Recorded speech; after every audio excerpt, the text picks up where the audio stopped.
Attention please, take your seat, we will be starting. Please take your seat, we will be starting.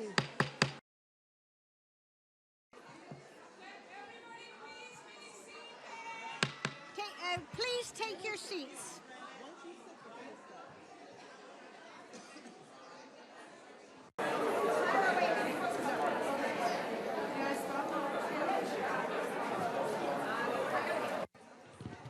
Hello, everybody. Can you please sit down? Can you please sit down? Thank you. Good morning. Thank you, ma'am. Good morning, Your Excellency, dignitaries, distinguished guests, ladies and gentlemen, all protocol duly observed in the United Nations. And now I turn over the mic to Dr. Shelley Ross to announce the speakers. Thank you, Dr. Ross. Thank you, Dr. Murty. Thank you, Dr. Murty. No. Thank you, Dr. Murty. No. Testing, 1, 2, 3. Can you please use the ones to your side? You have those little amplifiers. Thank you. Testing, 1, 2, 3. So thank you, Dr. Murty. It is my pleasure and privilege to introduce the speakers for today's event on women's health, building blocks. Okay, they're not hearing. Okay. Okay, if they're not hearing. They can't hear.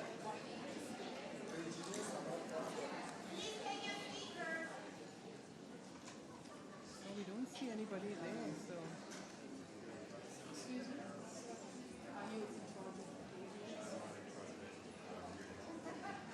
They're not hearing. They're not hearing. Hello? Hello? Yes. Okay. Beautiful. Okay, try now. Testing, 1, 2, 3.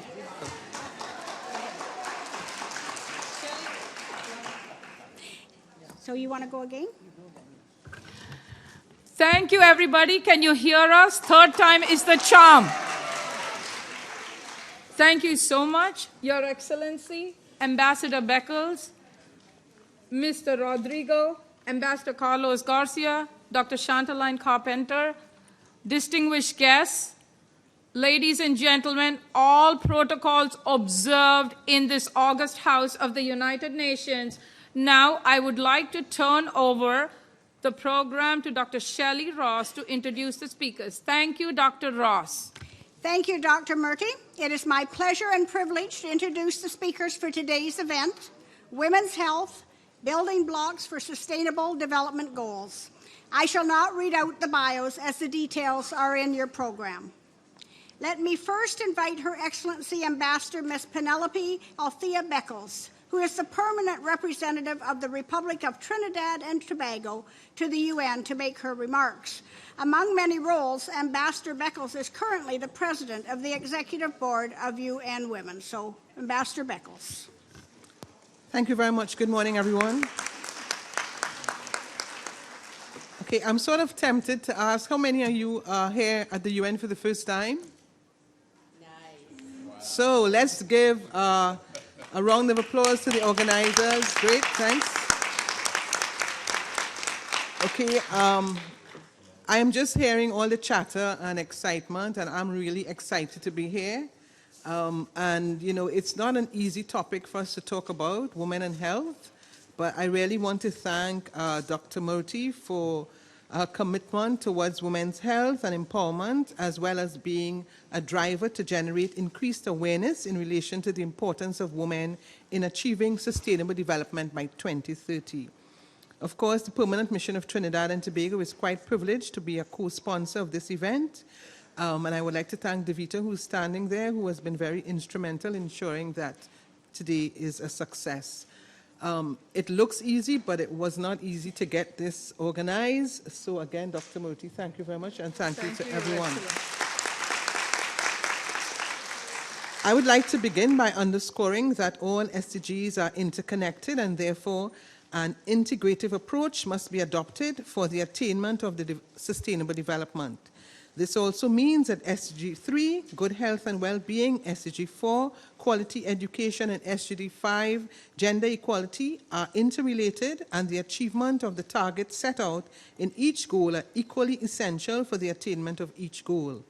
With specific reference to women's role in the attainment of SDGs nationally and globally, the importance can never be over-exaggerated. The mandate of implementing a broad, multifaceted, integrated sustainable development agenda which challenges country to leave no one behind against a backdrop of limited fiscal space coupled with unique and diverse development issues no easy task for small island states such as Trinidad and Tobago, and the women in our society play an indisputably crucial role in its attainment. I would like to iterate, the government of Trinidad and Tobago is fully committed to achieving sustainable development as evidenced in its overarching policy Vision 2030 National Development Strategy, which is a broad socio-economic development framework intended to provide for an orderly long-term developmental process and is based on the 2030 Sustainable Development Agenda. Our government, that is the government of Trinidad and Tobago, recognizes that women's health is a foundation block for achieving 2030 development agenda, and in this regard has opted to focus on core areas such as maternal mortality, containment of HIV/AIDS, and reducing the incidence of non-communicable disease (NCDs). Women in Trinidad and Tobago constitute the largest population of claimants on public and private health services. Access to pre- and postnatal care is not restricted on any level, with all women having access to universal health coverage throughout Trinidad and Tobago. In May 2017, the Directorate of Women's Health was established in the Ministry of Health and is charged with the responsibility of implementing policies that specifically target and bring about improvement to women's health care issues and services, improving the overall quality of health care and ensuring that services in the public health sector are more care-centered and customer-focused. In Trinidad and Tobago, education is free from kindergarten to the end of secondary school, high school, and the government provides assistance as needed at the tertiary university level. This has provided a platform and is another foundation block and driver in the attainment of sustainable development both at the national and global levels. Women have played a critical role in that educator, as much teachers in Trinidad and Tobago are female, have also been recipients of a sound education, which has resulted in Trinidad and Tobago nationals being in positions of leadership and influence in all corners of the globe. In Trinidad and Tobago, many women occupy positions of leadership and influence in the public sector, including the President of the Republic of Trinidad and Tobago, our first female president, the President of the Senate, the Speaker of the House of Representatives, the Leader of the Opposition, and the Presiding Officer of the Tobago House of Assembly. The Ministry of Planning and Development, which is led and managed by a woman, who is both the Minister and Permanent Secretary are females, is the key government ministry responsible for sustainable development. In addition, the Minister and Permanent Secretary with responsible for gender affairs are also females. This brings me back to the point that all SDGs are inextricably linked and interconnected. The aims and objectives of this ministry, the Office of the Prime Minister, enable and equip women to be empowered and educated on the SDGs and work towards a sustainably developed Trinidad and Tobago. In addition, this ministry has developed projects and programs on gender-based violence, gender sensitization, and inequality in the economic structures and policies to address issues which affect women, men, families, and ultimately the country. These are all pertinent issues for sustainable development in any country. In closing, I would like to highlight that Trinidad and Tobago also remains fully committed to working with agencies such as UN Women on programs and projects to enable women to be key stakeholders and drivers in relation to the attainment of the SDGs. UN Women has aligned its work to each of the 17 Sustainable Development Goals and continues to make its mark throughout the world via its regional offices by embarking on projects and programs aimed at empowering women and achieving gender equality in areas and countries where it is most needed. I thank you.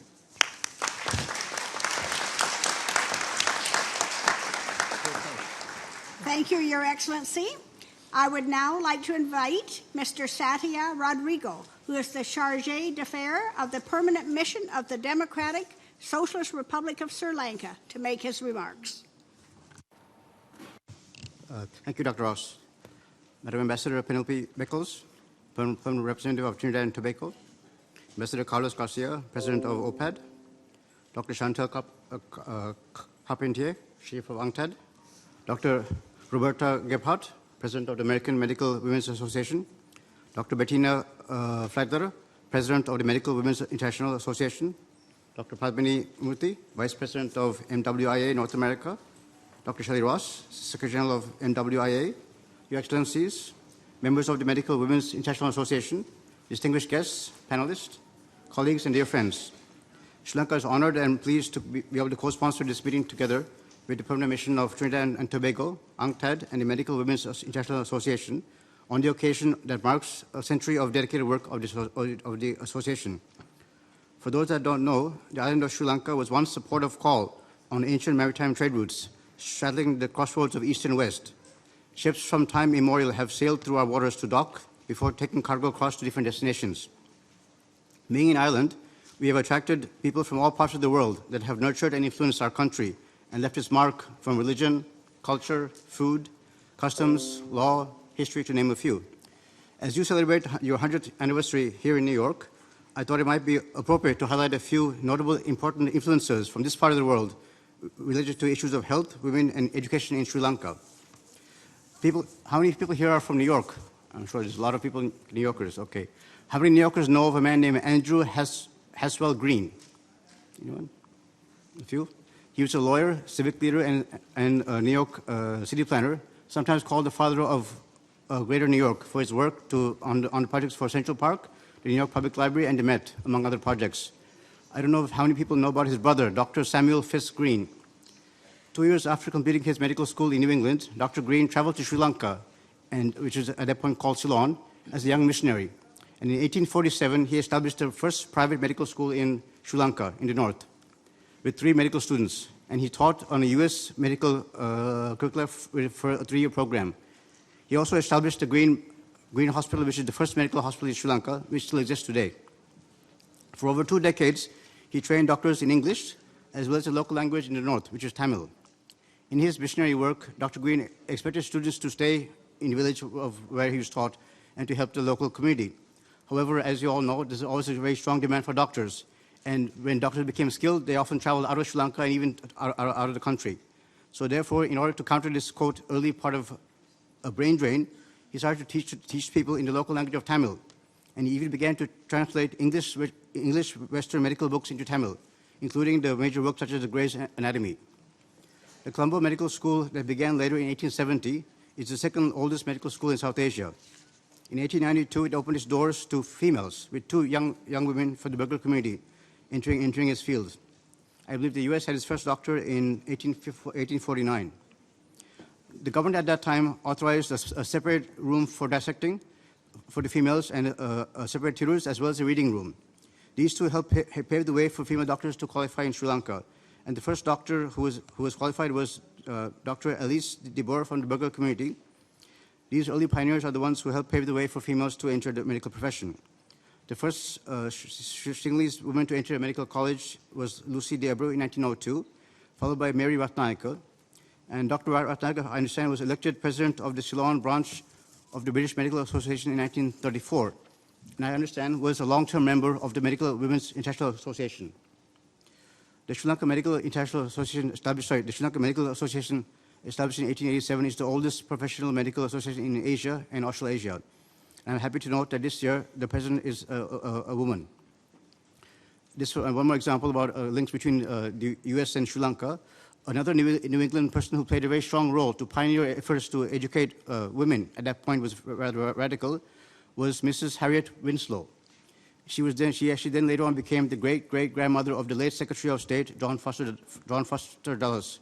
She founded the Udeville Girls' School in 1824, the first boarding school in Asia. These are some examples of how Sri Lanka has been influenced from people and trends across our shores that has contributed to many elements that has enabled Sri Lanka to be where we are today, with the very strong social indexes, and helped us work towards many sustainable development goals. Education and health are inextricably linked. Following universal franchise being extended in 1931, in 1938, the educational system of Sri Lanka was made free. The system ensures that no child is left behind and has largely contributed to the country having a high rate of literacy of 92%, the highest in South Asia and among the highest in Asia. Similarly, Sri Lanka has had long-standing free and universal health care system, which makes medical care available to all and has enabled us to have a high development index. These great strides have helped ensure women's welfare and reproductive health, and Sri Lanka's low maternal and child mortality rates. The universal access to free health and education services helps promote our efforts in gender equality. Under the National Action Plan of Sri Lanka, universal access to affordable and quality health care includes child care services, parental leave, safety of women working in factories, among others, which are comprehensively addressed. Successive governments have been equally committed to maintaining access to free health care in the country. In order to guarantee equity of services, the government has ensured the existence of a health facility within 2 kilometers anywhere in the country. There are also approximately 1,600 health facilities in the country, ranging from teaching hospitals and provincial general hospitals, and ranging also from 880 primary care units with 1 medical officer for each center. Sri Lanka understands well and values the immense contribution that women make to our development. However, we must strive to bridge the gender gap to ensure the well-being of women and provide greater opportunities. We remain committed to sustainable development goals and continue to call on awareness building to enhance existing legislation. My best wishes to the association as you celebrate your work and achievements, and I wish every success for the Secretary Congress of the Medical Women's Industrial Association that begins today, being hosted by the American Women's Association. Let us rededicate ourselves to work together to improve attitudes towards women's health and allow those collective efforts, initiatives to build towards achievement of sustainable development goals in the future. I thank you.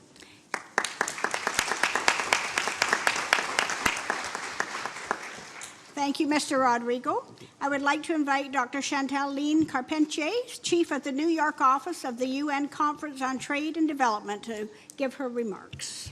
Thank you so much, Dr. Ross. Thank you, Minnie, for organizing this. You have no idea how complicated it is to organize something at the UN. It's so exciting to see so many of you. It's the first time you are here. This is the United Nations. This is We the People's House. And having so many women, and thank you, the men that are supporting the strong women in this room as well. We need both.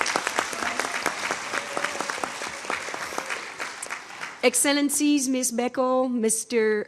Rodrigo, and Mr. Garcia, it's a pleasure to have you with us. I am here because the UN Conference on Trade and Development, because you may be asking yourself why UNCTAD is a partner. The WHO was a partner with us, and then our colleague had to leave, so that's one of the reasons our colleagues from the WHO are not here. But the UN Conference on Trade and Development actually is the focal point within the UN system on trade and development and related issues of finance, technology, entrepreneurship, and sustainable development. And therefore, we do work a lot on technology and innovation. And what I would like to do is to focus on why we need women like you involved in the UN and women like you out there engineering, inventing, and deploying your technologies out to the world. So basically,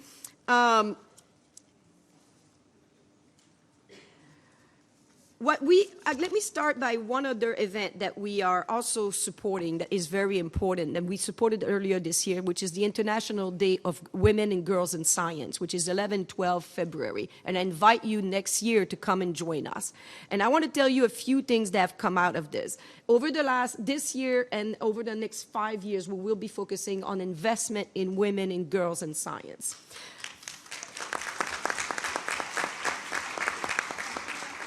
And the reason is because any of you know what's the percentage of venture capital that goes to support women-owned enterprises in this country?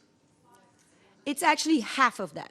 In this country, less than 2.5% of VC money, venture capital money, goes to women technologies to deploy them at scale. In the UK, it's actually less than 0.5%. So actually, the largest number we have is 2.5%.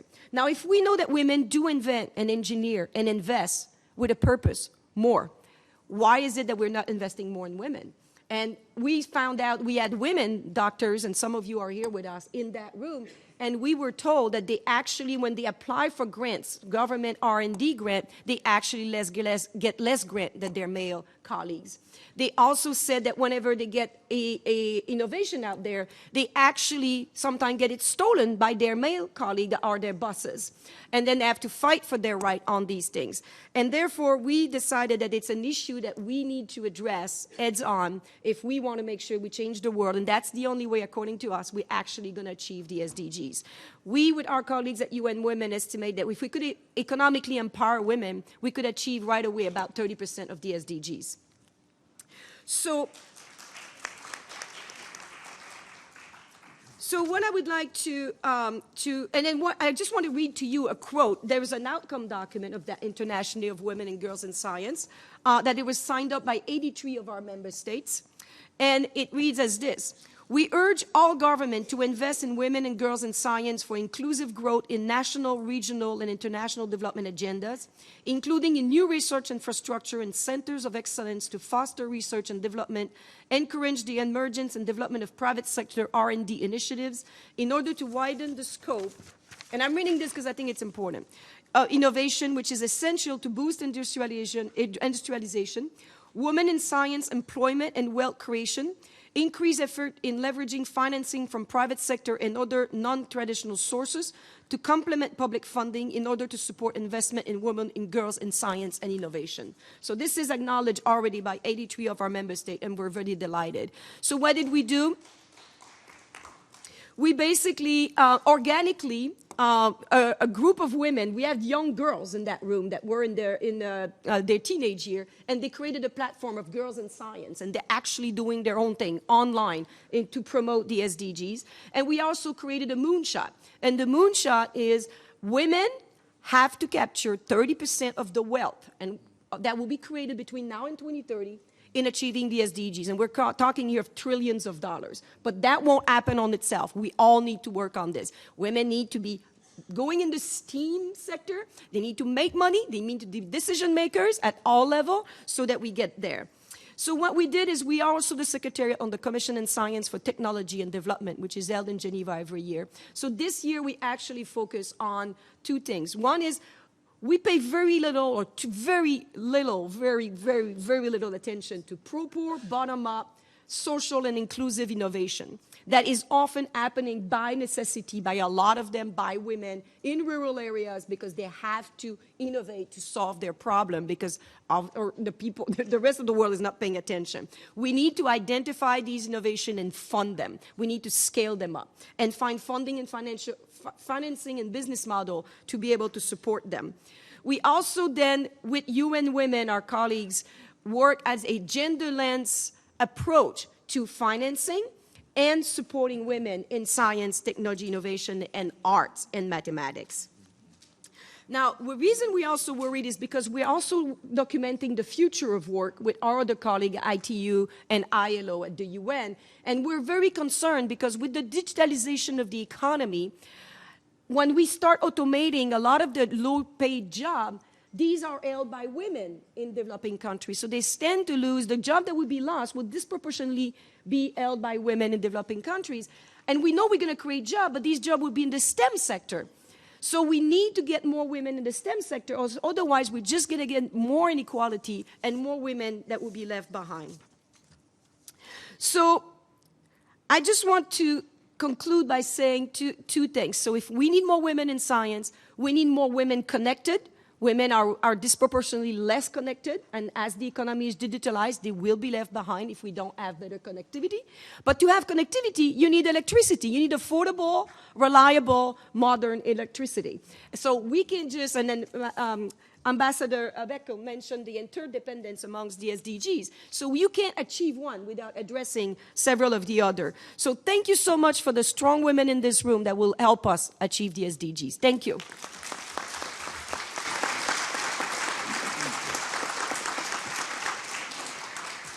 Merci beaucoup, Dr. Carpentier. Dr. Roberta Gebhard is the president of the American Medical Women's Association, our host for this wonderful Centennial Congress. Dr. Gebhard, would you like to make some opening remarks? No, you have to press that. It turns red. There's a button there. Just wait until it's in. Yeah, press the mic. Could you just... It has turned red. Yes, thanks. Hello, I am Dr. Roberta Gebhard, and I'm honored as president of the American Medical Women's Association to welcome you all to the Women's Health Building Blocks for Sustainable Development Goals presentation at the United Nations. I would like to thank the Permanent Mission of Sri Lanka to the UN, the Permanent Mission of Trinidad and Tobago to the UN, the United Nations Conference on Trade and Development for their sponsorship. We are honored to have Mr. Satya Rodrigo, Ms. Penelope Athena Beckles, Dr. Chantal Line Carpentier, respectively representing them.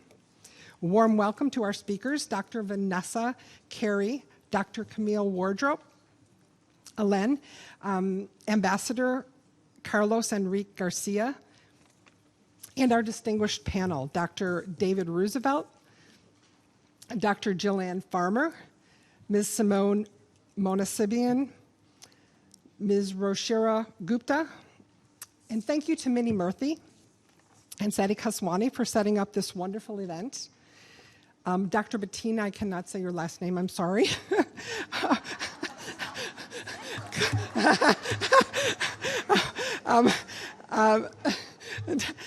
Dr. Shelley Ross, Dr. Connie Newman, Eliza Chin, who is our executive director of AMWA, and I'm responsible in total for this event in the 4 weeks, or the 4 days that we're going to be celebrating of the MWIA. And also Dr. Chin is candidate for treasurer of MWIA in addition to our executive director. A warm welcome to you, the amazing women physicians, leaders of MWIA from around the world, and everyone, including our men of good conscience who support us, our supporters. Thank you so much. I am always in awe walking through the gates of the United Nations, as I've had the opportunity to do every year since 2012 during the Commission on the Status of Women in March every year. MWIA is one of the NGOs recognized by the United Nations, and we hold MWIA meetings every year during the UN Women and Commission on the Status of Women. Through these meetings, I've got to know Shelley, Bettina, Clarissa, Eleanor, and many others, my sister physicians from around the world who I'll share lifetime friendships with. We will all continue to work for gender equity around the world, equal opportunity for health, education, and happiness for all girls and women. I would like to welcome all of you, a warm welcome, and invite you to enjoy this beautiful city of New York and my home state of New York. Thank you very much.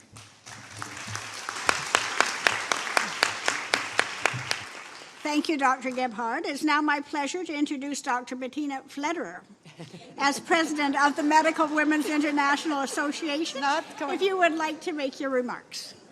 So my name is actually Flederer because everybody seems like curious to hear how the correct pronunciation will be. Yes, thank you very much. It's an honor being here. And first of all, I'd like to thank Dr. Padmini Murthy, Sati Kaswani, the leadership of AMWA, and all ambassadors and excellencies being here to honor us with your presence, to make this an unforgettable event. Because, you know, thank you very much.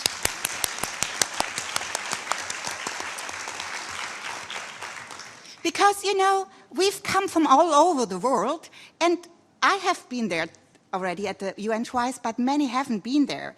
And we all would like and to love to see how things work and how a panel is and how it's organized. And thank you for making this, for us, a dream and a reality to be here and to experience how things are done. And I think it's a motivation for medical women all over the world to see, you know, what has been achieved in Sri Lanka. Very impressive when you're telling the history of, you know, how the medical doctors and what you do and what's going on in Trinidad and Tobago and so on, the work on science and girls. And I think it's very important to hear these things because otherwise they're so far away. And it's really 100 years of medical women, an NGO, and I think it's to celebrate. And as a president, I think it's wonderful to sit here and to celebrate with all you together. And I think the title, I love this title because Women's Health, Building Blocks for Sustainable Developmental Goals. And, you know, these days are full of challenges. They're full of, you know, health-wise, climate change, climate affecting health. And I think it's very important to tackle this together globally. And MWA is willing to be part of this block building by bringing competence of all the members from all over the world on the table, because I think that's what we can offer and share. And I think that's a very good start for networking and building blocks, being here and just connecting. And I'm very looking forward to the panel and the further contributions, and I wish you a very wonderful event. And thank you again for having us and for being such a generous host at the UN. Thank you.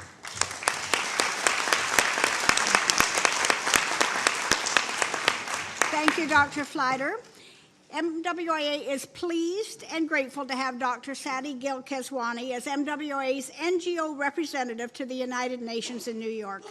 Dr. Keswani, could I ask you to say a few words?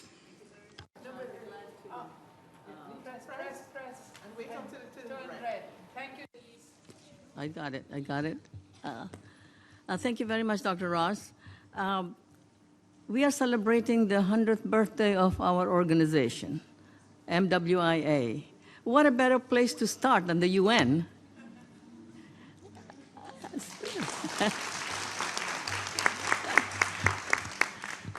To all the speakers, thank you very much for your comments and beautiful remarks about women and where we can take the SDGs 17 goals.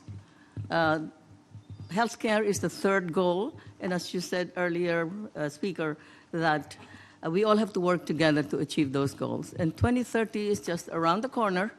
In 10 years, in a decade, we have a lot to accomplish. As it's said that every successful woman, there is a man behind. So I'm glad to see. I'm not sure about that, but most of them. I had some comments. I also want to let you know that it was at the Waldorf Astoria Hotel in this town of our New York City that 3 women surgeons came together to conceive and start an international presence of our medical women. They felt it was necessary. And so, 100 years later, here we are talking about health and women.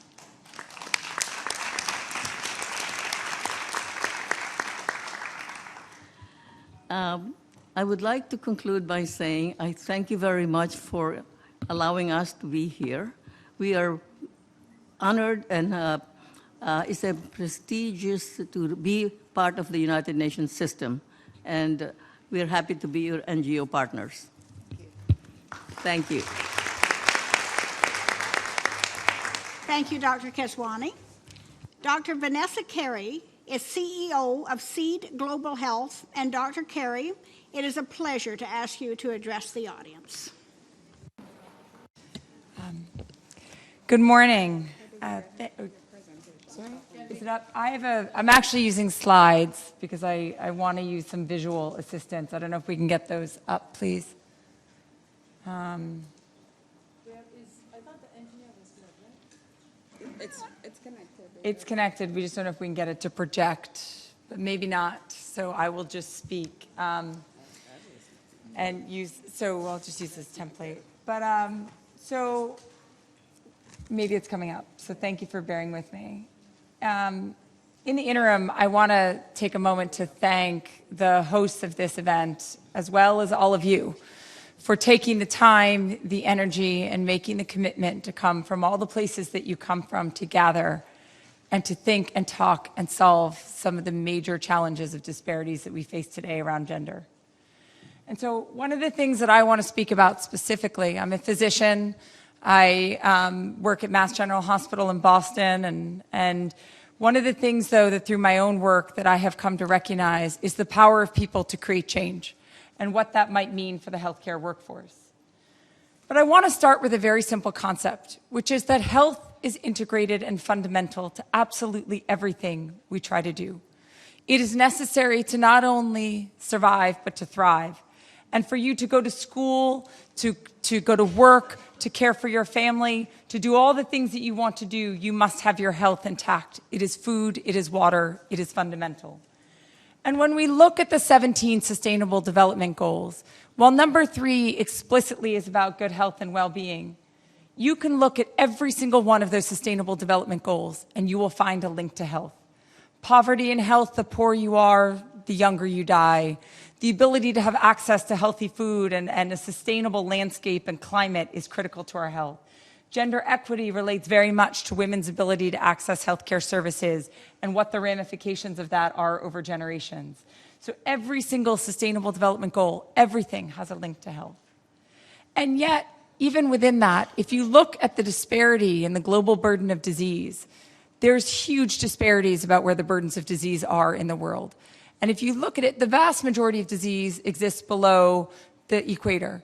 This is the map of under 5 mortality. But if you do maternal mortality, if you do death from non-communicable disease, death from HIV, death from anything, the map looks almost entirely the same.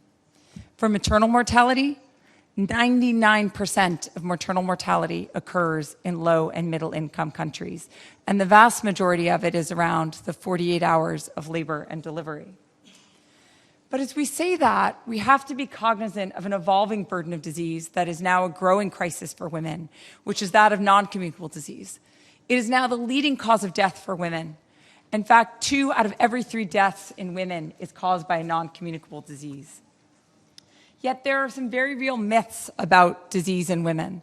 One is that the morbidity and mortality among women is primarily around reproductive health, but we know that to not be true anymore. Non-communicable diseases are also believed to be diseases of men, and they're also believed to be diseases of high-income countries or as a result of choice or unhealthy behaviors. But one of the leading causes of death for women, for example, is actually lung cancer caused from inhalation of smoke in indoor stoves. That's not a choice. So cardiovascular disease is now responsible for 1 in every 3 deaths among women. Cancer deaths, leading cause of death for women, and the majority of those in low and middle income countries is breast, lung, and cervical cancer. 2 of those are the deaths are preventable through better screening and better access to services.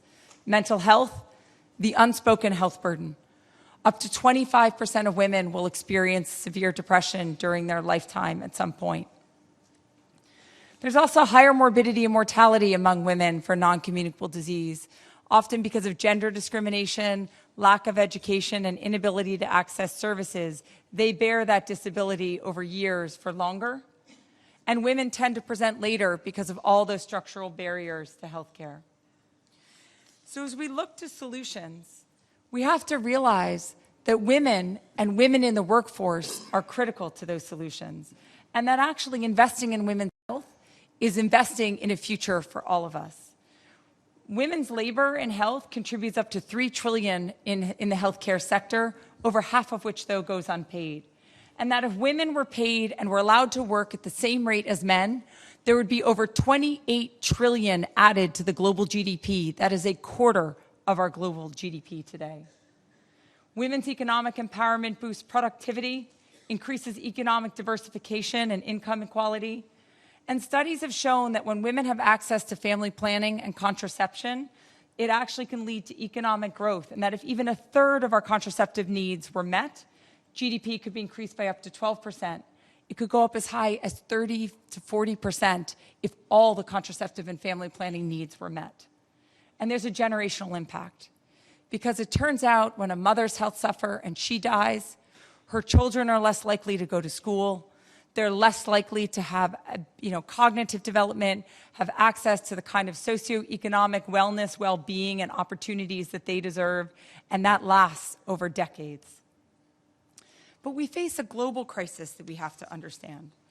I started Seed Global Health 6 years ago to help address some of these healthcare disparities and to address the healthcare disparities with women.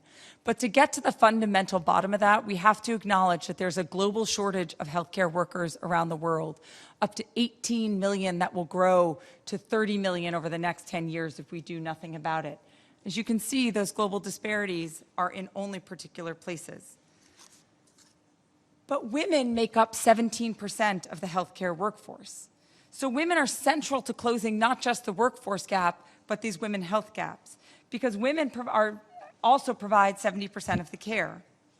So the health sector is actually the largest employer of women. Health and education sectors are the largest employer of women.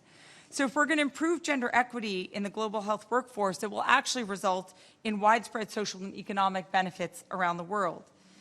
And then if we talked about the moonshot, and creating this access to wealth, and then we should be paying women for the care that they're already giving on a daily basis in the right way. But women today in the healthcare workforce are actually concentrated in sectors of lower status, less leadership, and then caught in the harsh realities of a vicious cycle of bias, gender discrimination, and inability to access full services. And that is going to impact our ability to make progress. So Seed Global Health has been trying to tackle that exact problem of closing this healthcare disparity gap with a mission of training the healthcare workforce such that we train health leaders, nurses, midwives, doctors, and others who can each go on to train 10 more and train 10 more and so on, who can be voices and agents of change. And we've trained over 16,000 doctors, nurses, and midwives over our last 5 years. And central to that has been training women and women leaders. Because we know the data has shown us that if you can elevate the nursing cadre of a country from just 2 years of a diploma degree to a 4-year bachelor's, it drops mortality in those populations where those women have had access to better education. I had a moment where I sat down to dinner in one of our partner countries, and we were talking about the future of nursing leadership in the country. And every single person around the table was a man, and there was not one nurse.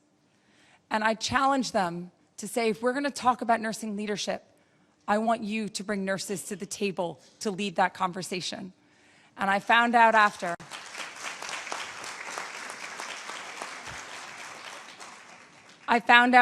that one of the deans started bringing a nurse to every single meeting where they were talking about the future of healthcare. So we have to use our voices as we go in our work. To share a story of the lasting impact, this is Dr. Maureen Reese. She was working in a country where 1 woman dies every hour from a complication of pregnancy or childbirth. She was called to the operating room urgently for a woman who was dying, who'd been laboring in her village for 3 days with undiagnosed obstruction of labor. She had ruptured her uterus, the child had died, and she was about to die. But Dr. Reese performed the life-saving procedure needed to save that woman's life. But she also saved 5 other lives that day because she saved the 5 children at home that woman needed to go home to care for, and to create an opportunity for. And she taught her colleagues how and when to perform that same life-saving procedure to transform that statistic of 1 woman dying every hour from a complication of pregnancy and childbirth, building that legacy across generations. I want us to imagine a world where we actually start to change this dynamic. This is Salome Karwa. She was an Ebola fighter in 2014. 26 years old, she was on the front lines of fighting Ebola as a nurse. She contracted Ebola, she recovered, and she went straight back to work. That is courage.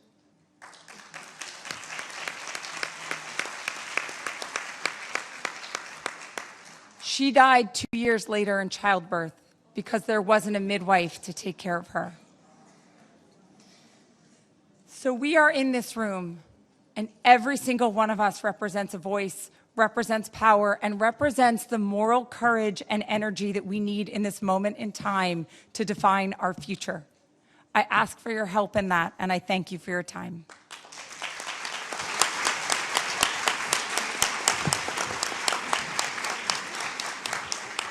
Thank you, Dr. Carey. As everyone's tweeting out these remarkable remarks that we're hearing, don't forget that our Twitter handle is MWIA100. So it's not at every gathering that the audience has the pleasure of hearing from a rocket scientist. But as part of NASA, Dr. Camille Wardrop-Aline is going to address the gathering today. Welcome, Dr. Aline. Thank you so much. I can't tell you how excited I am to be here, not just at the United Nations. Thank you for the invitation. Not just to share with you what we are doing off the Earth in space, but to be amongst all you amazing, extraordinary women who are out in the world making contributions and making a difference in the lives of so many and countless people around the world. So it is my honor to be here with you today. So I'm going to talk to you a little bit about the work we are doing in space on the International Space Station as it relates to health. So the International Space Station, if you don't know, is this amazing platform, the greatest human achievement engineering achievement we've had in space. It's orbiting around our Earth, 400 kilometers above our Earth, 6 human beings living and working in space for 6 months at a time. But the space station represents this amazing platform where we are able to do microgravity research. Scientists, researchers, educators, engineers from across the world, probably I think over 3,600 investigators have done work from 80-something countries around the world on board the International Space Station. And since 1998, when we first sent the first element up to build this amazing platform, we've conducted over 2,600 investigations. Just a little bit about it, it's traveling at a speed of 17,500 miles per hour, which is equivalent to going 5 miles in 1 second, as you could imagine. And it's international. It was built by 5 space agencies: NASA, the European Space Agency, the Canadian Space Agency, the Japanese Space Agency, and the Russian Space Agency. And we all work together to achieve amazing advancements. The work, I said, it's a science laboratory in space. So we do amazing research in a multitude of disciplines, including biology and biotechnology, physical sciences, human physiology and performance, technology development and demonstration, earth and space science, and education activities. And so this is why we do microgravity research. You see that there's something different about this platform. This is how water behaves in space, and the astronauts love making these demonstrations, right? Water does not behave like this on Earth. This is because of the absence of gravity. And so when there's no gravity, we've found that all the chemical, physical, and biological processes that we think we understand on Earth absolutely changes. And so we've been learning so much about that. So one of the areas that we do active research in is human physiology, human research on the astronauts. We often say they're not there for their good looks. They are used as guinea pigs. And so there are many space adaptation effects that happen to the human body, including vision impairment. We found that astronauts, their vision acuity is decreasing, and then when they come back, it is increasingly getting worse. And we're actively studying that. Cardiovascular deconditioning, where the heart shrinks, and that leads to some other impacts on their health. Bone and muscle loss, the immune system dysfunction, their nutrition changes, their behavior changes, the exposure to space radiation has a great impact. So these are all the space adaptation effects that we are trying to understand and develop countermeasures to keep astronauts safe, because our goal one day is to send humans to Mars, and on that long distance, we need to keep them safe. And I love this video. Okay. Oh, where's the... We're not projecting? Just give it a second. Okay. Maybe it's overrun by your talk, so it's taking a while. Where's our IT folks?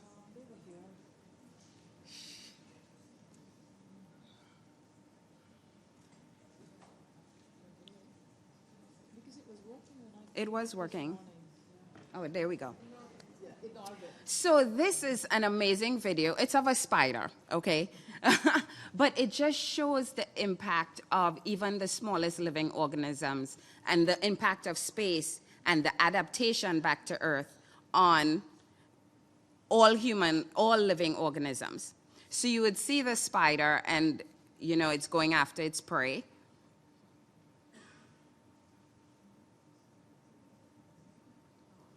And it just loses its legs. And that's actually what happens to astronauts when they return to Earth. There's that adaptation, especially if you've been in space for 6 months. So I love that video just as a demonstration of how we have to adapt to that foreign environment, and then when we come back, we have to adapt back to Earth.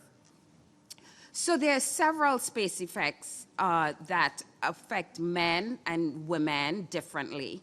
We found, we have observed in space that actually men and women lose bone and muscle, but there's no real stark distinction. It's just really individual. In terms of vision, we found that 60% of all our long-duration space flyers, those that spend 6 months in space, have this vision impairment. The funny thing about it is that we are not seeing it in the female astronauts. We're only seeing it in the male astronauts. We don't know why that is. That's a focus of investigation. We know that the urinary tract infections are more common in female astronauts, and they're more susceptible to dizziness and lightheadedness when they're standing, and that's post-flight. Some things that we've observed on Earth is that women are more potent to immune responses, and they're more susceptible to radiation-induced cancer, of course. And actually, we have a different standard and level for the amount of exposure of radiation that female astronauts can see versus men because they're childbearing. And then the effects observed both on Earth and on space. Women show a bias towards accuracy over speed during alertness versus the other way around for men. And they're less hearing loss from aging. And so microgravity is this environment that simulates the aging process. So we see less hearing loss from aging in both areas from females versus males. And then we don't only do human research. We actually do research that has a benefit to improving the quality of our lives here on Earth, and I will go through 4 examples of that. I talked a lot about the vision impairment. 60% of long-duration astronauts experiencing significant decrease in eyesight. Again, we haven't seen that in women. Now, that could be because we've had a lot less women flying in space. 57 female astronauts versus 400 and something male astronauts. So we have a lot less female subjects, right? But we're still studying what is causing this and how do we reverse this to keep astronauts safe on long-duration spaceflight. And then there is the bone loss issue. So astronauts lose 1.5% of bone a month, which is equivalent to what postmenopausal women lose in a year. And so what we mandate our astronauts do is 2.5 hours of exercise per day.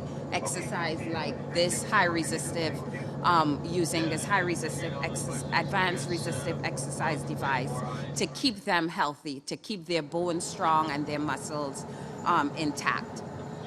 And so we found with high resistive exercise, proper nutrition, and vitamin D, our astronauts are actually maintaining their bone and maintaining their muscle. And we don't know if there's a distinction between men and women, but this is something that can be applied to osteoporosis patients here on Earth. And then there's the technology we use that have been adapted to Earth benefits. And so this is a robotics arm that we have on the space station, and we actually had one on the space shuttle. And it was adapted to develop what we call an image-guided autonomous robot, IGA, developed by a Canadian engineering agency.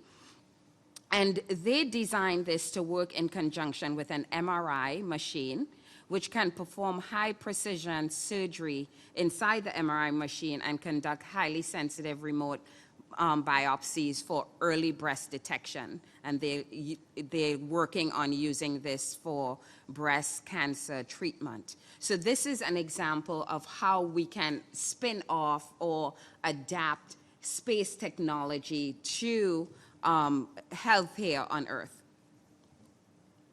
And then there are telemedicine advances. We wanted to figure out a way of training our astronauts not to be like professional sonographers, because we wouldn't have time to do that, but how to use an ultrasound machine. So there were some physicians in Detroit at the Ford Health Systems Center that developed this ultrasound device and the techniques to go along with it, so that the astronauts could actually do ultrasound on themselves and work in conjunction real time with their flight surgeons on Earth. And then they took this technology and they adapted this to rural areas around the world. So this is another example of how we're using the remote and analog environment of space and the space station and adapting it to remote places around the world. And so what I want to do briefly is go back and show you this video.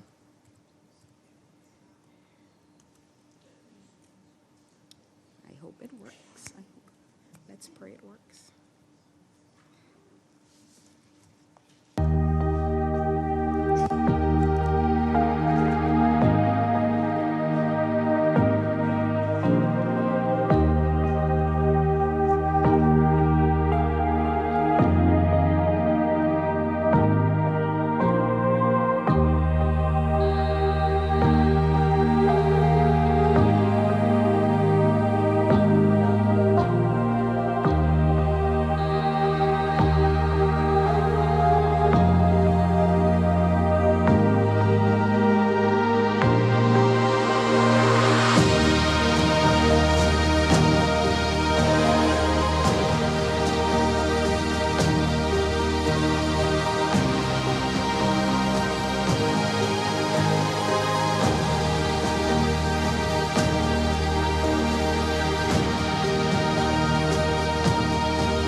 I hope that gave you a sense, a little bit of what we're doing as it impacts health here on Earth, not just learning from how we are keeping our astronauts safe, but adapting technologies here on Earth. And I hope there are many of you in the audience who could be future researchers on the International Space Station. Thank you so much for having me.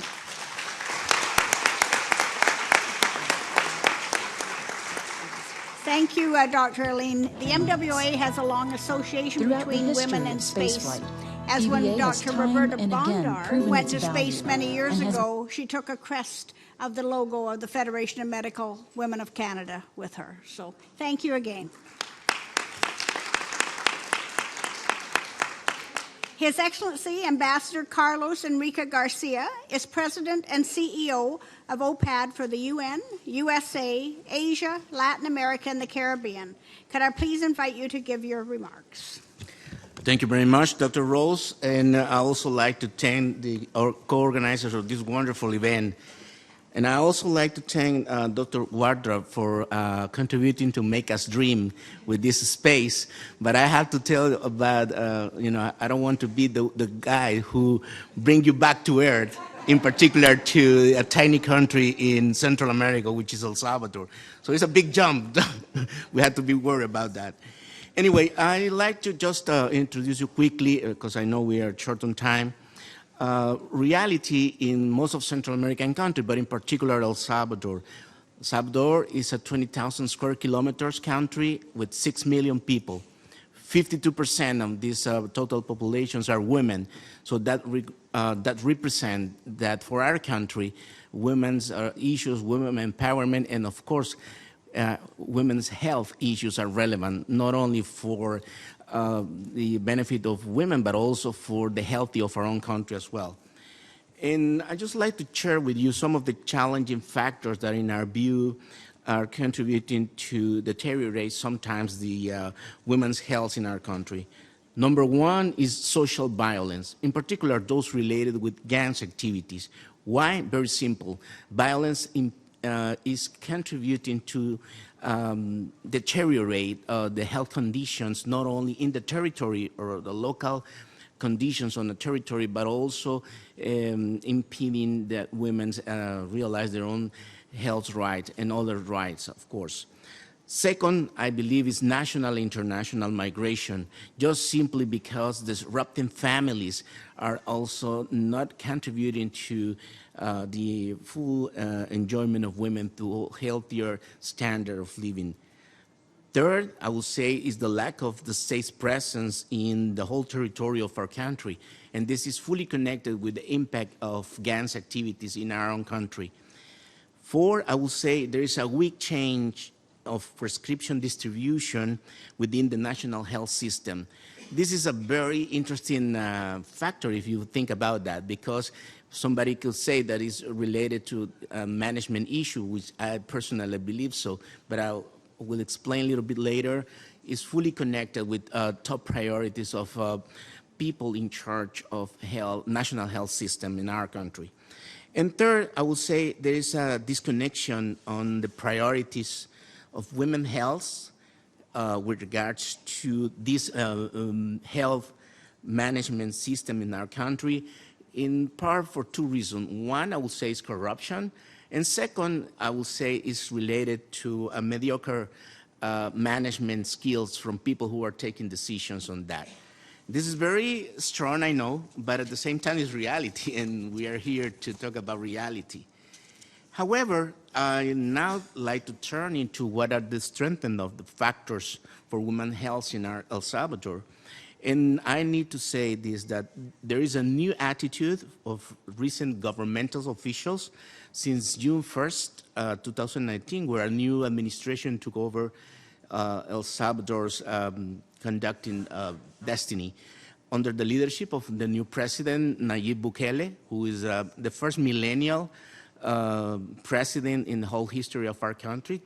Yesterday he was having 38 years old. So it's a very good news, and I tell you why. Very simple.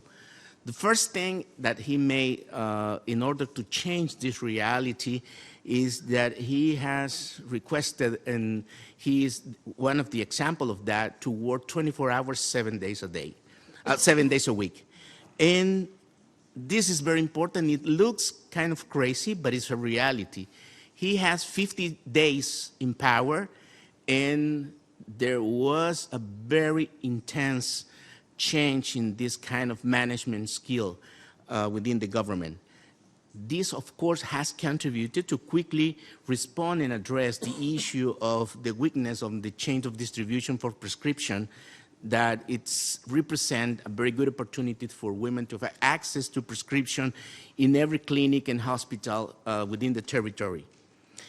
There is a very important program that's still in place from a previous administration called Ciudad Mujer, or City Women, which is a one-stop shop that where there are 32 public services provided to women in our country. And this represents a very important contribution from an institutional perspective in terms of promoting empowerment of women and contributing to health issues due to the fact that in different locations of Ciudad Mujer, there is a lot of medical doctors contributing to the health of women. Third, I will say as a contribution to the new administration has taken a cross-cutting approach to deal with governance in the country. And by that, I mean the following. Instead of seeing different topics like, say, such as women's health or right to food, topics, government decided to act as a team.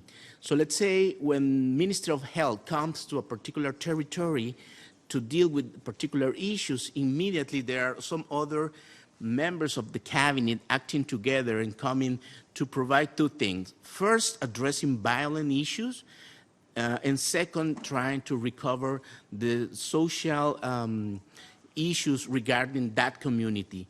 That is a very innovative approach because put aside the idea of seeing topics as a silos and try to come up with the idea of working as a team within the governmental governance perspective. So I believe this is something that hopefully can continue during the whole administration.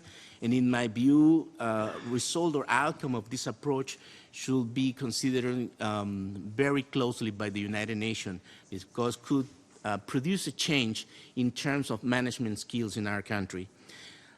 Other point that is very relevant to this issue is how the Sustainable Development Goals are fully included in the governmental plan for the next 5 years, which name is Plan Cuscatlan.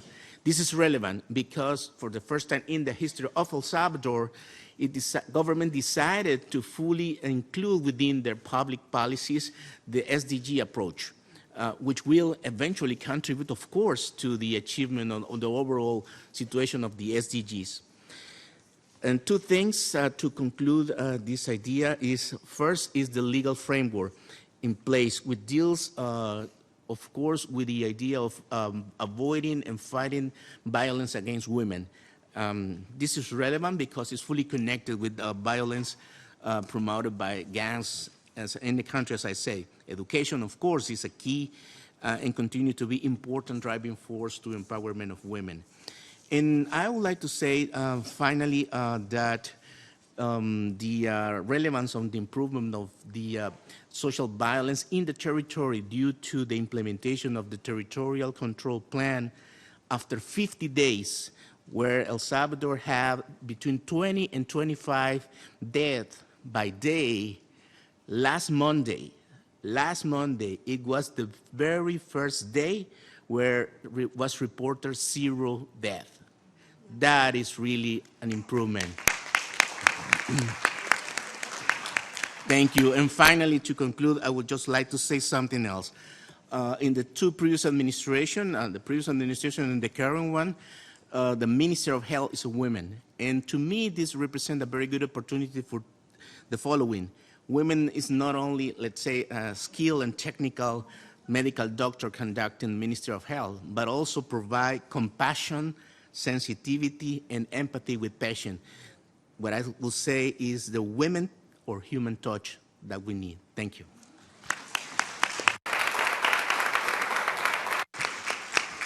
Thank you, Your Excellency. As those of us that are close to the mic step back and have a seat behind, I have the pleasure of introducing the panel that'll be moderated by Dr. Padmini Murthy. So we have Mr. David Roosevelt, author, speaker, philanthropist, and grandson of Franklin Delano Roosevelt, 32nd President of the United States, and Mrs. Eleanor Roosevelt.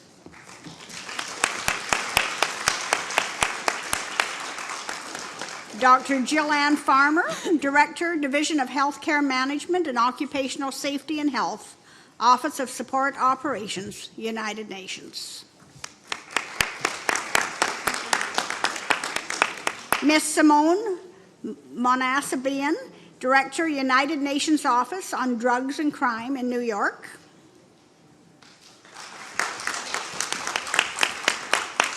And Ms. Ruchira Gupta, journalist, activist, and founder, APNI App. So, Dr. Murthy, I hand it over to you, and those of us will step back to make room for the panelists. No.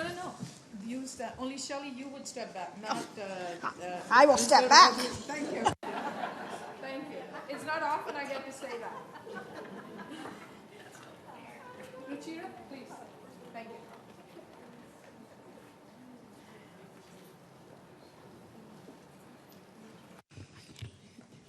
Yeah, I am. Thank you. Thank you so much, everyone. And before we get started, I just wanted to take 1 minute of your time to express my thanks to some unsung heroes and heroines here. First of all, I would like to extend my appreciation to Ambassador Beckles. She's a rock star. She's always there for women NGOs. Mr. Rodrigo, thank you so much. And Chantal, I cannot have words to thank you for everything. And also Kumba, Atiraja, please. Thank you so much. The interns from Sri Lanka, our MWIA students, and I have to thank Eliza. How many phone calls? Are you sleeping? What's going on? So we haven't slept, so we're kind of wired. And again, if you had to wait in the sun, you know, sometimes it happens, but hey, we're all in, so please take in the United Nations.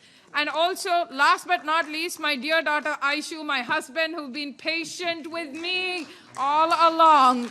So let me assure you, I'll be back to playing mom and wife once this is over. So now, to get started, first of all, it's amazing. We had an amazing set of speakers, and now we have another set of speakers.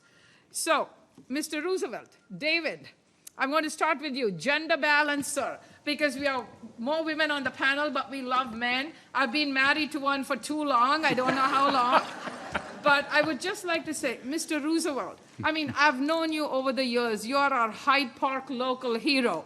But I would like to just ask you, sir, your grandmother was an amazing, amazing woman. We are sitting here today because of her work. Mrs. Eleanor Roosevelt, may your tribe grow strong. So my question to you, sir, to kick off this panel. So how do you think your grandmother would have reacted to the Sustainable Development Goals? And you know, the advances women are doing. I mean, she was a pioneer, so the mic is now all yours. I think I'm not delighted. It's all mine. But first, let me say that I'm delighted to be here with all of you. I am so impressed that this room is filled. And frankly, as I have listened today and I look out, it makes me think that I'm looking at a room full of Eleanor Roosevelts. Yay. And I thank you. What would my grandmother think of the development goals? I think she would think it's about time. And we haven't come far enough. We have dragged our feet. We have not made the progress that we wanted to, had hoped to, but we can. We must persevere. And we keep striving. And we do everything in our power to achieve these terribly important goals.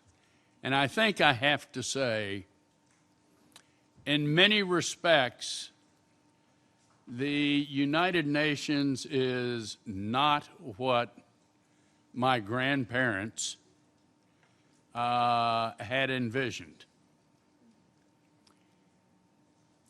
We need to strengthen the United Nations. And in so doing, the achievement of the development goals becomes even more important and more vital. And this, I think, would be my grandmother's message to you today, is that roll up your sleeves and lead this organization forward and strengthen it. Thank you. Thank you so much. Now, Dr. Farmer, Jillian, thank you so much for your time. And in your role as one of the, if I may use the term, chief physicians here, how do you see the broader population that the UN serves to putting better women's health services in UN personnel? Because you are here, it would be great to get some insight. So what are you and your team doing about? And what about when your women, especially women, you know, it's just that because women often are unfortunately at the bottom of the ladder. So how do you work to ensure safe environments for your UN women personnel? Because we've had, you know, we were taken to space, and then we had Vanessa's passionate remarks, and, you know, and then Ambassador Garcia spoke, and our dear Ambassador Beckles kicked off everything by talking about it. And thank you so much, Mr. Rodrigo, for your comments about what is happening in Sri Lanka. But could you please share, because it's not often we have somebody, an insider, if I may say so, with regard to health. And we have so many physicians here. So if you could please share some words of wisdom, much appreciated. Thank you. Thank you very much, Padmini, and thank you for the invitation to be here. And thank you to all of you for coming along. I was reflecting with my colleague about the buzz in the room when we first came in. And it was very clear to me, just from the energy level, that these were not people for whom this was another day at the office.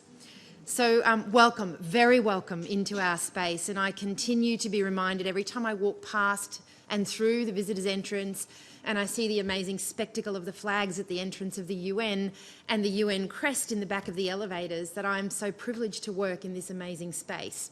That said, we know at the UN that we're not perfect, and yet the world often looks to us to be an example.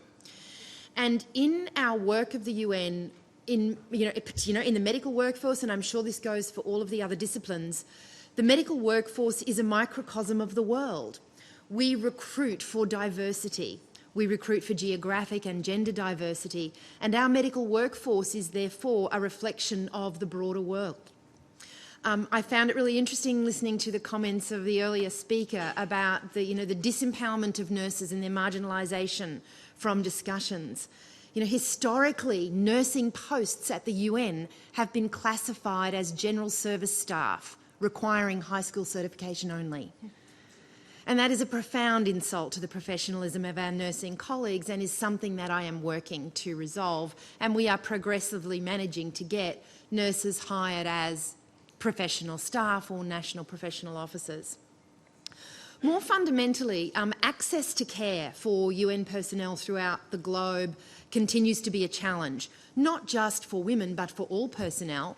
Women's health in particular, though, because of that microcosm effect that I just mentioned, access to women's health can be very challenging when we have hired people who come from a training environment where women's health also sits on the margins.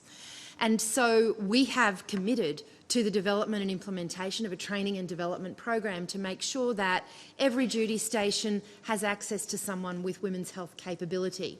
And I say that almost reluctantly because women's health is just health. You know, it's not special.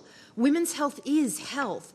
And I know that we need to make gains, but I also want it to be so mainstream that we wouldn't consider graduating from a training program a generalist who does not know how to do a pelvic exam or a breast exam.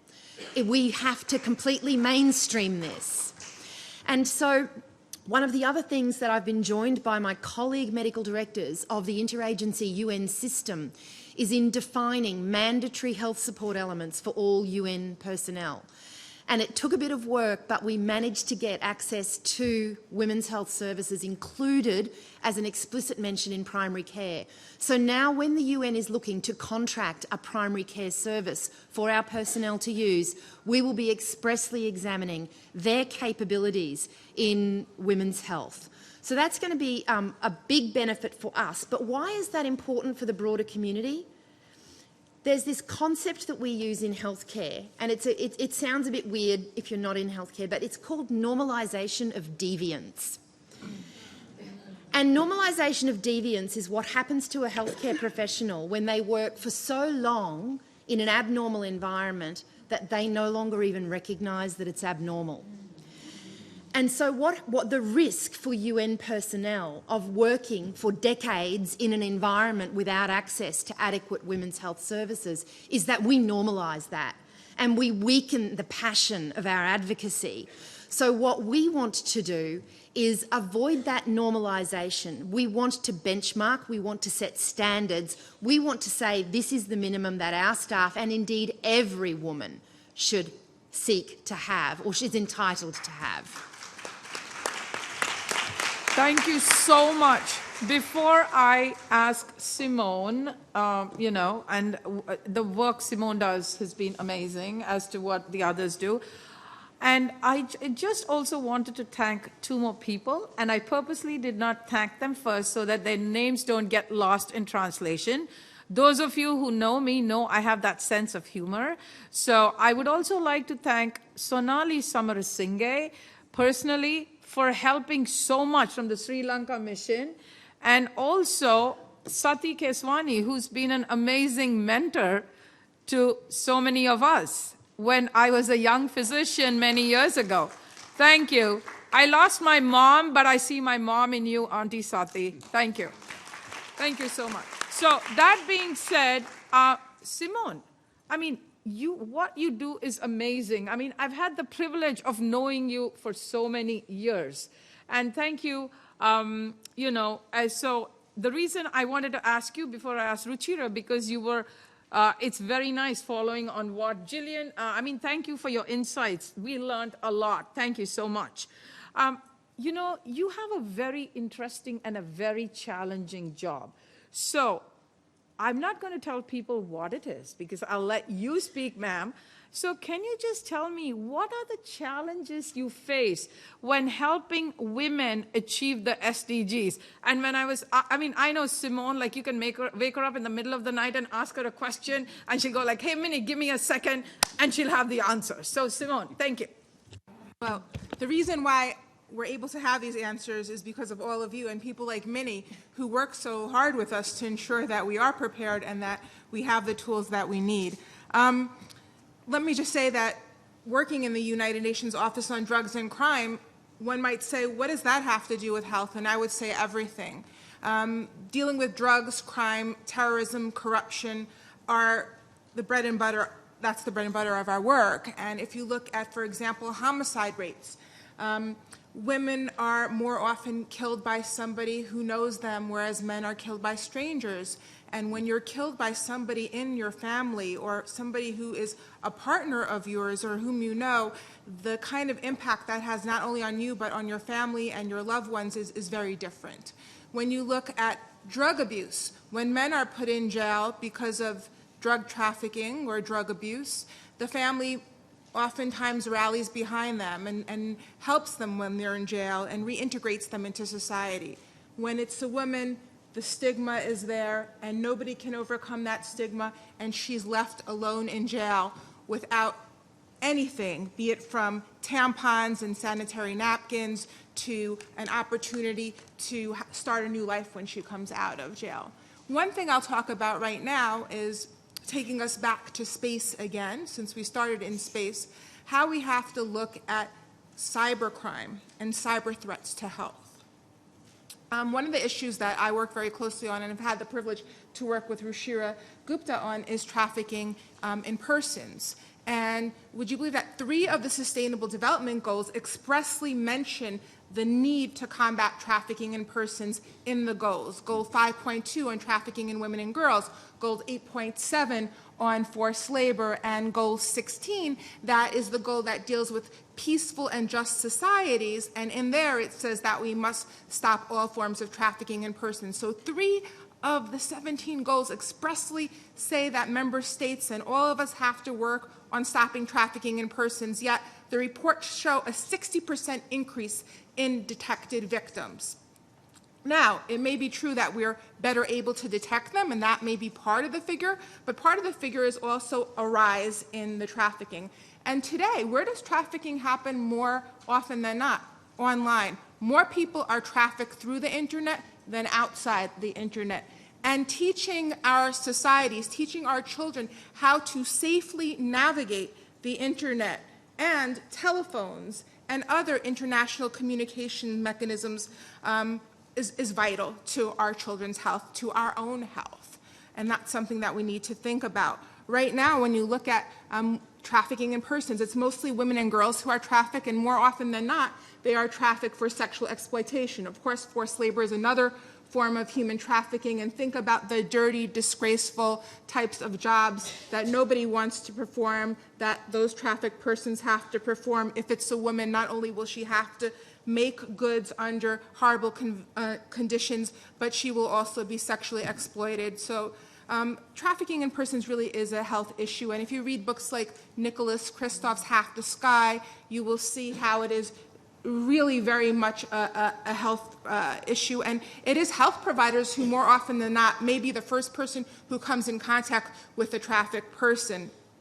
And so when you look at what's happening online right now, it's quite alarming. You see that people are trafficked not only by use of the internet for organized crime groups transferring people from one place to another. They recruit people through the internet, but there's also cyber sex dens where exploitation in front of webcams for consumers abroad is another problem that we're seeing. So trafficking used to be considered, is it domestic? Is it happening across the border? Now there's no more borders for human trafficking. We have people in one place being trafficked and somebody in another country paying for their exploitation. And so I say that is a health issue. I look at survivors like United Nations Office on Drugs and Crime Goodwill Ambassador Nadia Murad, who won the Nobel Peace Prize last December, and who's talked about the need for a survivor-centered approach. Survivors know what type of health initiatives and interventions are the best ones for them, which are less likely to cause further risk to the survivors and their communities. And so we need to listen to their voices much more closely. What I would say to all of you is, do you know what to do if you see something that looks like trafficking to you, if it doesn't look right? I know that in the United States, you can write down this number. There's a number to call, which is 1-888-373-7888. I'll repeat that again. If you can all put that in your phones in the United States, 1-888-373-7888. Some of us may not feel comfortable calling the police, particularly survivors have had problems with law enforcement in some countries. Does your country have a phone number like that? If it doesn't, fight for one. Make sure that every person who's giving medical assistance or who's involved in women's health issues has a phone number that they're able to call, one that they can trust and one that can provide victims assistance. On Tuesday, it will be the International Day Against Trafficking in Persons. Do something about the issue. Take action. Finally, the General Assembly has adopted a global plan of action to combat trafficking in persons. In 2021, it'll be the next review of that global plan of action. I would like to see health centered in that plan of action. It's missing from the plan, and we need your voices to help us with that. Thank you so much for inviting us here today. Thank you, Simone. Thank you so much. So before I call, last but not least, Ruchira, I just have another thank you. See, I just want to say thank you, Denise, because you worked so much with all of us, especially like we bring yoga to women's health. So that's something we've been promoting over the years. So thank you. And now, Ruchira, thank you for coming. And maybe you would like to share your personal story of how you faced your health challenges, because I'm a big fan of yours. Can I have your autograph? I'll put it up on eBay. Because after this, if you don't remember me, you'll say, like, who am Minnie? So apart from joking, I just want to say that could you just share your personal, how you overcame a personal tragedy? Because I think to me, you're really a hero for doing that. And also how you're helping these women who are socially disadvantaged. And, so can you share your story in a few minutes, and so that we can get cracking before we are thrown out of here? Thank you. Thank you, Minnie. And I would like to begin first by thanking the Medical Women's Association. It's thanks to the generations of your commitment and hard work that I am here, healthy, and speaking to all of you today. As Minnie said, I'm a cancer survivor. And perhaps, I'm a breast cancer survivor, and the stigma that was around breast cancer was overcome thanks to people like you in this room today. The kind of research which went in was also thanks to people like you, so I am truly grateful to be on this panel in this room speaking to all of you. Thank you. I personally began as a journalist when I was walking through the hills of Nepal to look at how villages were managing their natural resources. When I came across rows of missing girls in village after village. And that's when I began to ask questions to find out where the girls were. And the answer changed my life, because I found that there was a smooth supply chain from these villages to the brothels of Bombay. Little girls between the ages of 9 and 13 were being taken to the brothels.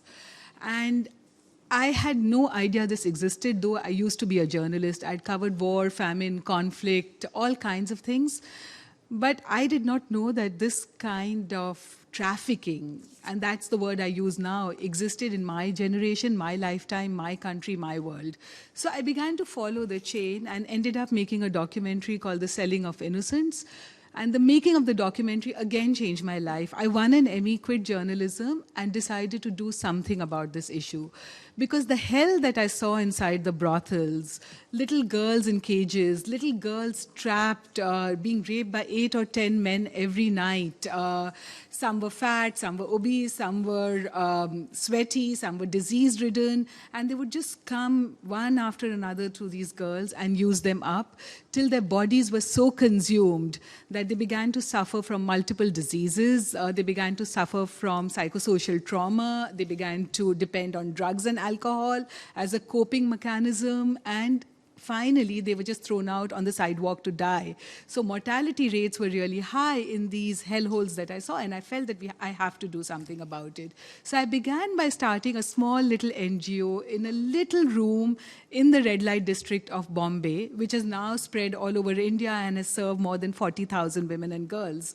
But at that time,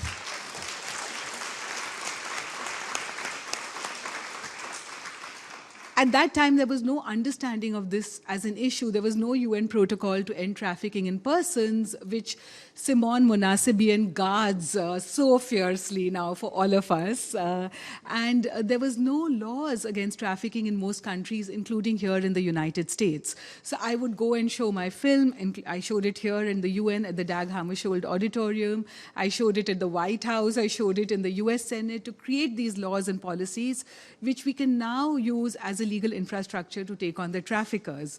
At the same time, what I tried to do was to understand the issues by listening to the women and girls who were trapped in these brothels in India and then later on in Southeast Asia, Nepal, as my work grew, sometimes with the UN and sometimes on my own.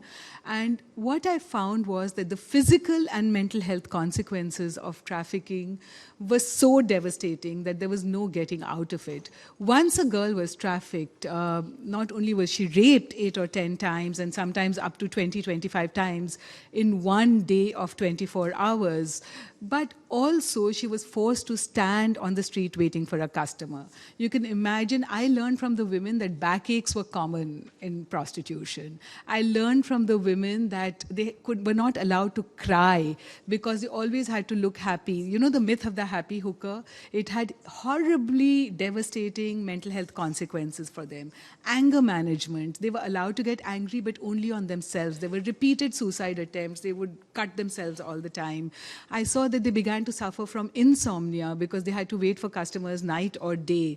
They were forced to have children in the first few years so that the brothel managers could keep the children hostage to make them do certain kinds of services for the clients, which they would not do.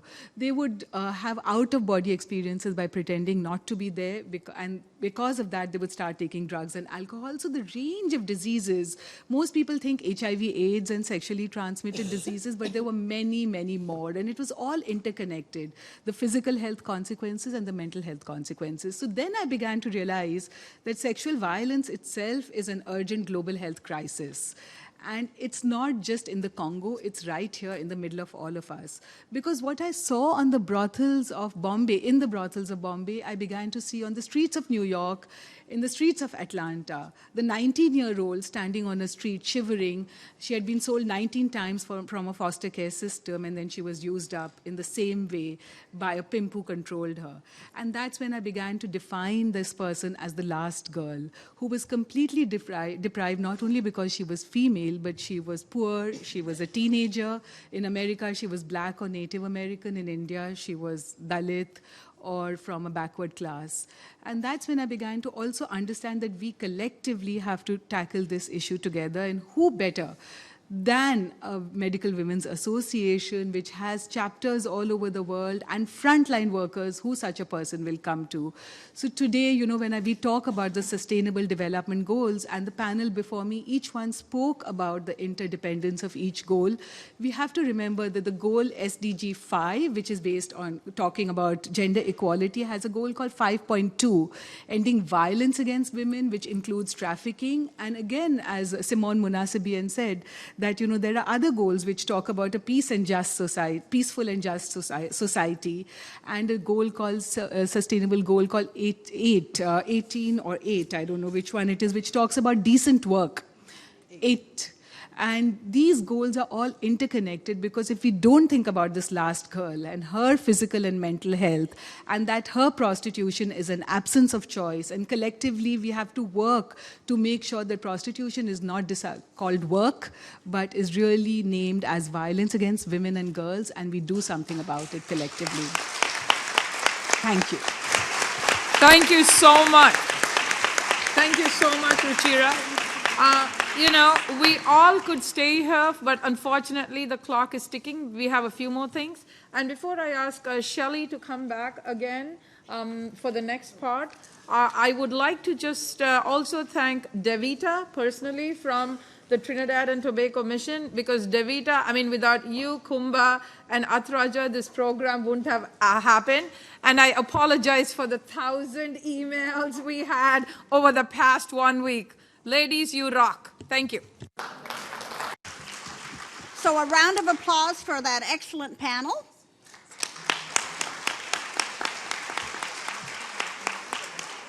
I'd like to call on Dr. Eliza Chin, AMWA Executive Director Extraordinaire, to say a 2-minute summary. Come to where the speaker is, Eliza, and just scream into the mic. Thank you.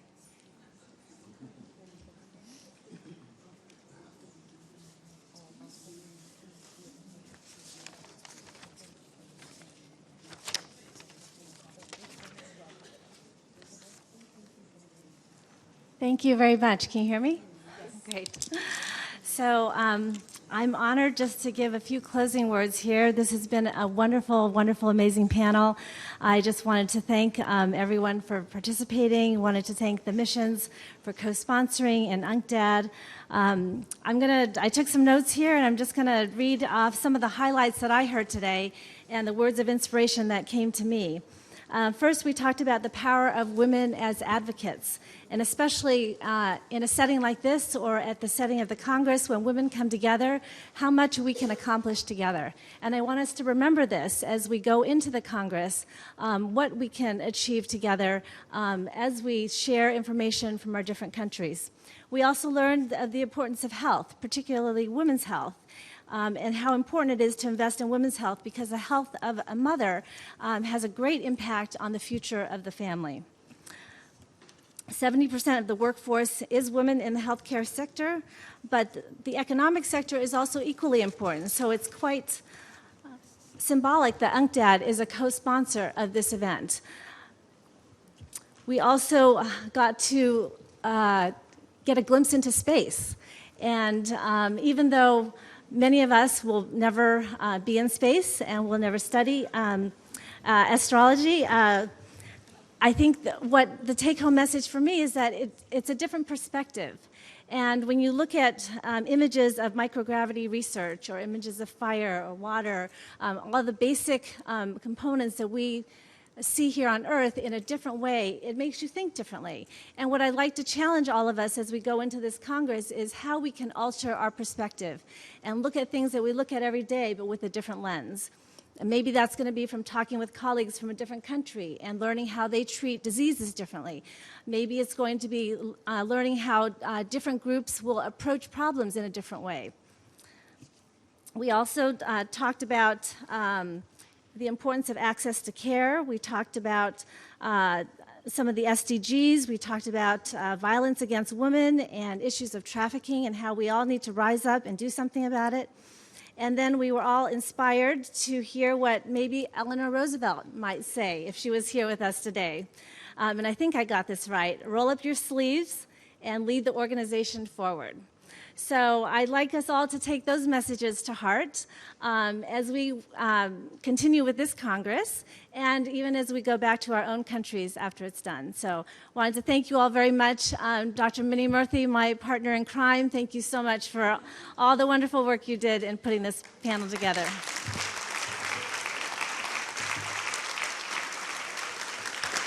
So thank you, Dr. Chin. And before calling on Dr. Newman for a final word of thanks, I'd like to ask the following to come forward to offer tokens to our speakers. Dr. Clarissa Faber, Dr. Kunga Park, Dr. Siska Griffin, Dr. Usha Saraya, Dr. Christine Pouliard, Dr. Rebecca Kunioshi, Dr. Gigi Osler, Dr. Eliza Chin, Dr. Robin Hewlin. So come forward to give the tokens, and then we will have a few questions and answers from Dr. Murthy, and then we'll hear from Dr. Newman.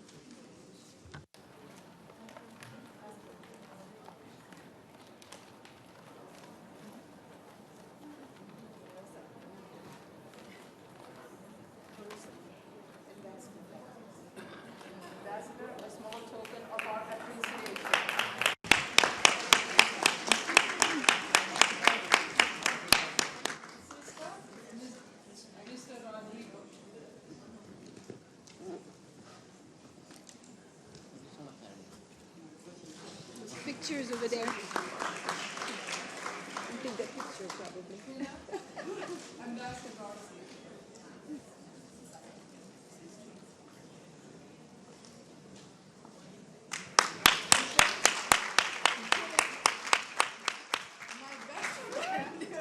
Chantal, don't kill me.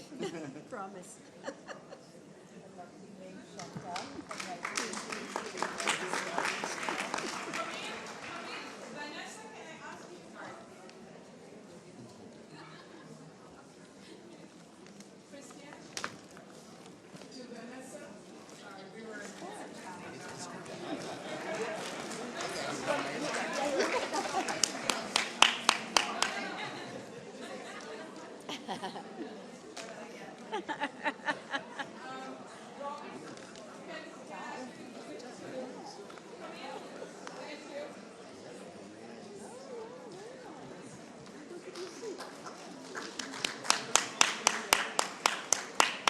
Clarissa, can I ask you to give it to Dr. Farmer because she's a fellow Australian?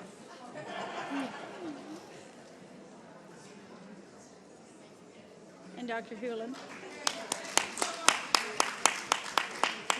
Dr. Hewland.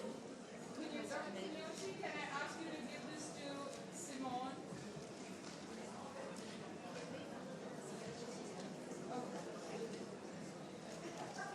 And Dr. Robin Hewland. Robin Hewland. Yeah, I'm asking you to give this to Dr. Robin, can you please give this to Ruchira? Yes. Eleanor, I need you here. She's named after your grandmother. So she wants a lot to give it to you. Hang on a sec. Please, can you No, right here.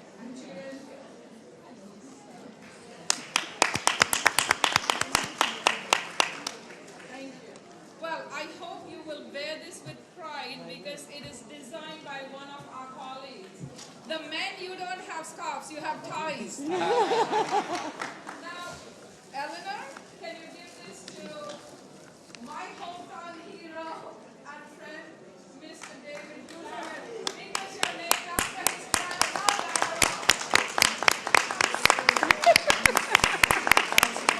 Do you have time for questions and answers? We have 2 minutes. Okay. And thank everybody. We just have 2 minutes for questions or comments. So, who wants to go first? I can only take 3 people before we ask Connie to come on. Okay. Thank you, presenters. Okay. So, comments for any of the speakers? We have opportunity for 3. I think Saki has Turn your mic on. Dr. Keswani. Yeah, very brief. No statements, please. Thank you.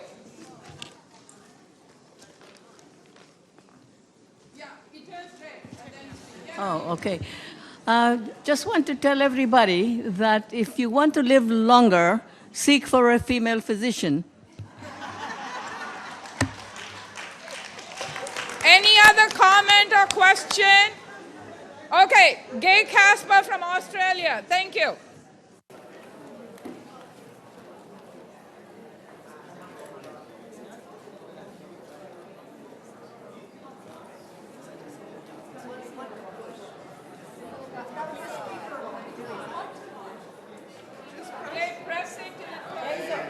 Oh, okay. I would just like to make the comment that I have a copy of the MWIA newsletter from 1927. That newsletter has a large article on trafficking of women and the medical women's recommendation to decrease trafficking of women. Those recommendations seem very different, very almost identical to the recommendations today. We've got the solution. We're happy to share it with you. I now turn it back to Shelley to call upon our last but not least speaker. So, Dr. Newman, if you'd like to give a vote of thanks to the participants. Okay. On behalf of the Medical Women's International Association and the host organization for the MWIA Centennial, which is the American Medical Women's Association, I would like to thank the Permanent Mission of Sri Lanka to the United Nations, the Mission of Trinidad and Tobago to the United Nations, and UNCTAD for hosting this spectacular event.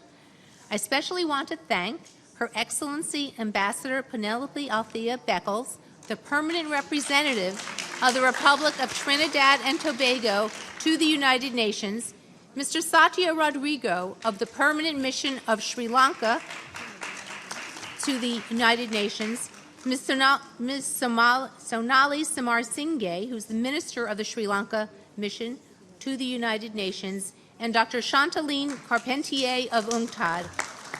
We are grateful to all our speakers, Dr. Vanessa Carey, Dr. Camille Wardrop-Aline, His Excellency Ambassador Carlos Enrique Garcia, Mr. David Roosevelt, Dr. Jillian Farmer, Ms. Simone Monasabian, Ms. Ruchira Gupta. Special thanks, of course, to Dr. Padmini Murthy. I want to say in closing that this has been an extraordinary session. We come away from this conference with knowledge, inspiration, and optimism so that we can do what is needed to achieve the 2030 Sustainable Development Goals, so that women and all people can live in a world with no poverty, no hunger, good health and health care, which includes a significant reduction in maternal mortality. We envision and gender equality. We envision a world where women will be supported in science, which is very important to all of us in this room, and thus be empowered to contribute to the innovations which we need today to progress and to make our world the way we would like it to be. So thank you all for your participation.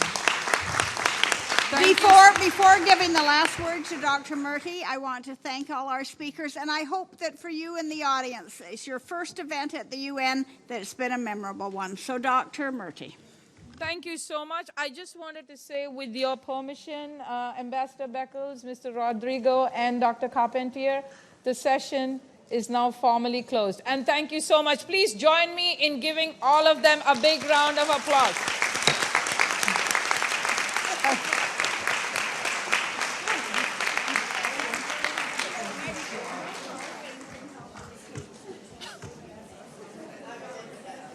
Can I ask all the speakers to come up for a picture, please?